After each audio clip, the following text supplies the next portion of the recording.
भाइयों मित्रों नमस्कार।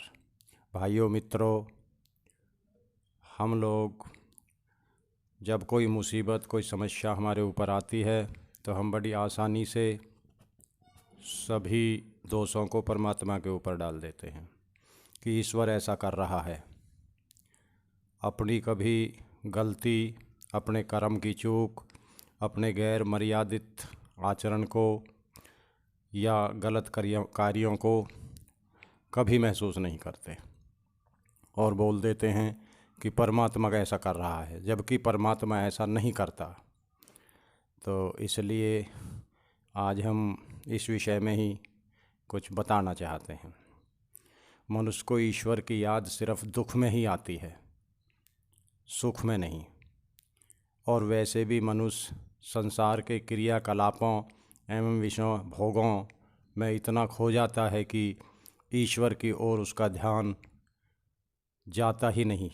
मनुष्य को ईश्वर की याद सिर्फ दुख में ही आती है और उसकी आँखें आसमान की ओर उठ जाती हैं। उसे लगता है कि ईश्वर ऊपर आकाश में रहने वाला कोई अलौकिक जीव है और उसके पास ऐसी शक्तियाँ हैं कि वह मनुष्य की हर मनोकामना को पूर्ति कर सकता है। मूर्ति के सामने दीपक अगरबत्ती जलाकर मिठाई फल आदि अर्पित करके मनुष्य को लगता है कि इससे भगवान खुश हो जाएंगे और उसकी हर इच्छा पूरी कर देंगे, भले ही उससे दूसरों का नुकसान ही क्यों न हो। अनेकों धार्मिक पुस्तकों में व्रत, उपवास व पूजा करने के महात्म्य तथा पूजा, व्रत, उपवास न करने के फल स्वरूप मिलने वाले दंड के बारे में विस्तृत रूप से वर्णन मिल जाएंगे। अक्सर लोग कहते हैं कि हम भगवान के बच्चे हैं और उसे खुश करने के लिए व्रत, उपवास आदि करते हैं। यदि हम उसके बच्चे हैं तो हमारे भूखे रहने से भगवान प्रसन्न कैसे हो सकते हैं? क्योंकि कोई भी माता पिता अपने बच्चों को भूखा देखकर प्रसन्न नहीं होते। इसका अर्थ यह है कि भगवान को खुश करने का तरीका कुछ और है। अधिकतर लोग भगवान की पूजा इस डर से करते हैं कि यदि उन्होंने पूजा नहीं की तो भगवान उन्हें दंड देंगे। सच तो यह है कि ईश्वर किसी को दंड नहीं देता। वह तो असीम प्रेम का सागर है। वह किसी कर्मकांड या रीति रिवाज से बंधा नहीं है।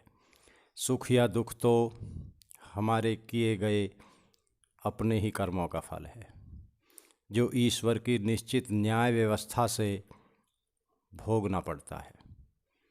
कितना भी व्रत उपवास क्यों न कीजिए, कर्म दंड से कभी भी किसी भी रीति से बचा नहीं जा सकता, क्योंकि कर्म बहुत तेज़ी से दौड़ता है और कर्म तब तक हमारा पीछा नहीं छोड़ते जब तक हम उस कर्म का भोग नहीं भोग लेते। इसलिए हमें ये पूजा पाठ, उपवास या झूठे पाखंड करने की आवश्यकता नहीं है। हमें अपने कर्मों में सुधार करना है। हमें विवेकशील होकर के मर्यादित उचित आचरण के साथ अपने दायित्वों का निर्वहन करते हुए इस मनुष्य देह में रहकर अपने कर्म करने हैं, न कि यह सोचकर कि गंगा नहाने से सब पाप कट जाएंगे। यह एक झूठा पाखंड है। किसी पूजा पाठ से या वैष्णो देवी के दर्शन करने से या कोई बलि चढ़ाने से या मंदिरों के चक्कर काटने से आपके पाप कट जाएंगे? बिल्कुल नहीं कटेंगे। कर्म का भोग भोगने के बाद ही कटेगा।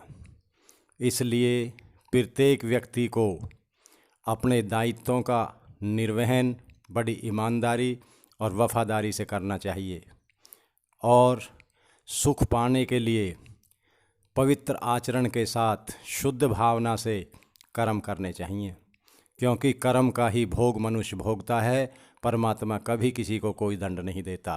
परमात्मा ना ही किसी को कुछ फालतू देता है, ना ही वह किसी के दुख को दूर कर सकता है, क्योंकि वह न्यायकारी है और न्यायकारी होने के कारण वह किसी के किए गए पाप कर्म को बिना भोगे दूर नहीं कर सकता, उसका दंड अवश्य देगा।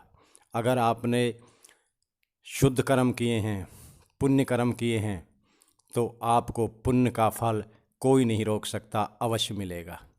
इसलिए सभी लोगों को पहले ईश्वर परब्रह्म परमात्मा को जानना चाहिए कि वह है क्या, वह ऊपर है, हमारे अंदर है, या हमारे वातावरण में हमारे चारों तरफ है, वह हमारे प्राण शक्ति में है, या है क्या वह। और फिर उसके जो मनुष्य के लिए उचित आदेश हैं उनका पालन करना चाहिए, क्योंकि उन सब वेद आदेश अनुसार जो ईश्वर ने आदेश दिए हैं उनका पालन करने से ही मनुष्य दुखों से बच सकता है, क्योंकि उनसे कर्म शुद्ध होंगे, भावना पवित्र होगी और व्यक्ति हमेशा सुखी रहेगा, कभी कोई दुख नहीं आएगा। दुख हमारे कर्मों का है जो हम इकट्ठा करते हैं। हम ऐसे कर्म करते हैं स्वार्थाधीन होकर के कि वो एक दिन दुख रूप होकर के लौट कर हमारे पास आते हैं और फिर हम परमात्मा को कोसना शुरू कर देते हैं, जबकि यह निरर्थक गलत है, इससे कोई फ़ायदा नहीं है। हमको स्वयं ये सोचना चाहिए, क्योंकि जब हम किसी दूसरे को दुख देंगे तो वो दुख लौटकर हमारे पास भी अवश्य आएगा। तब हम किसी का धन लूटेंगे तो धन हमारा भी ज़रूर लूटेगा। और बुद्धि मनुष्य को ईश्वर ने दे करके उसको अपने कर्म करने के लिए बिल्कुल स्वतंत्र कर दिया है। बुद्धि से हम स्वतंत्र हैं, कर्म से हम स्वतंत्र हैं, जो चाहें सो कर सकते हैं, लेकिन उसका फल स्वयं नहीं ले सकते, फल ईश्वर देगा। कर्म करने में स्वतंत्र है मनुष्य, लेकिन उसका फलाभोग में ईश्वर के परतंत्र है। इसलिए सभी भाइयों से हमारा अनुरोध है कि ये मिथ्या कर्मकांड, पूजा पाठ, निरर्थक पाखंड, ये सब कुछ नहीं है, इससे कोई दुख दूर नहीं होता। दूर जब भी दुख होगा केवल हमारे कर्म परिवर्तन से होगा। इसलिए अपने कर्म का सुधार करें, ईश्वर को, उसके अस्तित्व को जानें, मानें और अपने कर्मों का सही सुधार करके इस जन्म में और परलोक में दोनों में आत्मा को सुखी रखने का